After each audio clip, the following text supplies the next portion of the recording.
দেখুন, দীর্ঘদিন ধরেই ঢাকা বিশ্ববিদ্যালয়ে এক ধরনের গুঞ্জন রয়েছে, ছাত্র রাজনীতি বন্ধ করতে হবে, ছাত্র রাজনীতি বন্ধ করতে হবে। এবং তার প্রেক্ষিতে গত সেপ্টেম্বরে একবার বিশ্ববিদ্যালয়ের প্রশাসন ছাত্র রাজনীতি বন্ধের সিদ্ধান্ত নিয়েছিলেন, যদিও তা কার্যকর হয়নি। সেই সময় আমরা বলেছি যে ছাত্র রাজনীতি বন্ধ করা কোনো কার্যকর সমাধান নয়, বরং ছাত্র রাজনীতির গুণগত পরিবর্তনে আমরা একসাথে কাজ করতে পারি। কিন্তু বিশ্ববিদ্যালয়ের প্রশাসন আমাদের সেই দাবির প্রতি কর্ণপাত করেন নাই, এবং ছাত্র রাজনীতির গুণগত পরিবর্তন সাধনে বিশ্ববিদ্যালয় প্রশাসন কোনো ধরনের কোনো উদ্যোগ কিন্তু নেন না। তারা একটি কমিটি করেছিলেন, সেই কমিটি কিন্তু পরবর্তীতে কোনো কমিটির কার্যক্রম কিন্তু আমরা দেখি নাই।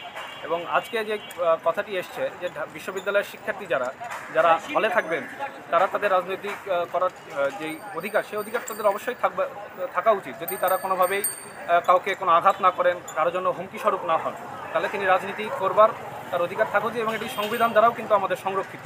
সুতরাং কাউকে রাজনীতি করবার অধিকার তার হরণ করা এটি সংবিধান বিরোধী, এবং এটি আইন পরিপন্থী, আন্তর্জাতিক যে আইন সেই আইন পরিপন্থী। সুতরাং আমরা ইতোমধ্যেই বিশ্ববিদ্যালয়ের যে প্রশাসনের যে সিদ্ধান্ত, আবাসিক হলগুলোতে ছাত্র রাজনীতি বন্ধের যে সিদ্ধান্ত, সেই সিদ্ধান্তের আমরা বিরোধিতা করেছি। কিন্তু আমরা জানি যে আমাদের শিক্ষার্থীদের এক ধরনের ভীতি রয়েছে, কারণ তারা দীর্ঘদিন ছাত্রলীগের দখলদারিত্ব এবং সন্ত্রাসের শিকার হয়েছেন। তাদের সেই ভয় ভীতির প্রতি আমরা সহানুভূতিশীল, এবং আমরা আসলে তাদেরকে এটি বলতে চাই যে ছাত্র রাজনীতি বন্ধ করে দিয়েও কিন্তু আসলে আমরা দেখছি যে এক ধরনের গুপ্ত রাজনীতি হলগুলোতে চলমান রয়েছে, এবং তারা পরবর্তীতে ছাত্রলীগের মতোই যে দখলদারিত্ব তৈরি করবে না হলগুলোতে, সেটি কিন্তু কোনো নিশ্চয়তা নেই। সুতরাং ছাত্র রাজনীতি বন্ধ করে দিয়ে নয়, বরং ছাত্র রাজনীতি প্রকাশ্য থেকে ছাত্র রাজনীতিকে গুণগত পরিবর্তনের ভেতর দিয়ে কিন্তু আসলে আমরা আমাদের একটি সুন্দর যে বিশ্ববিদ্যালয়ে আমরা স্বপ্ন দেখছি, যে কাঠামোর স্বপ্ন দেখছি, সেটি আমরা বাস্তবায়ন করতে পারি। আচ্ছা, কলকাতায় যে আওয়ামী লীগের কার্যালয় খুলে কার্যক্রম চালাচ্ছে, এই বিষয়ে আসলে আপনারা কি বলবেন?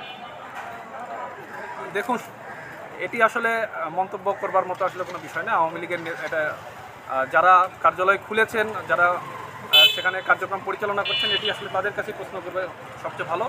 তবে কথিত স্বৈরাচার তারা আমরা চাই যে তাদেরকে যেন দেশে নিয়ে এসে জুলাই আগস্ট হত্যাকাণ্ডের যে বিচার, সেই বিচার যেন সম্পন্ন করা হয়।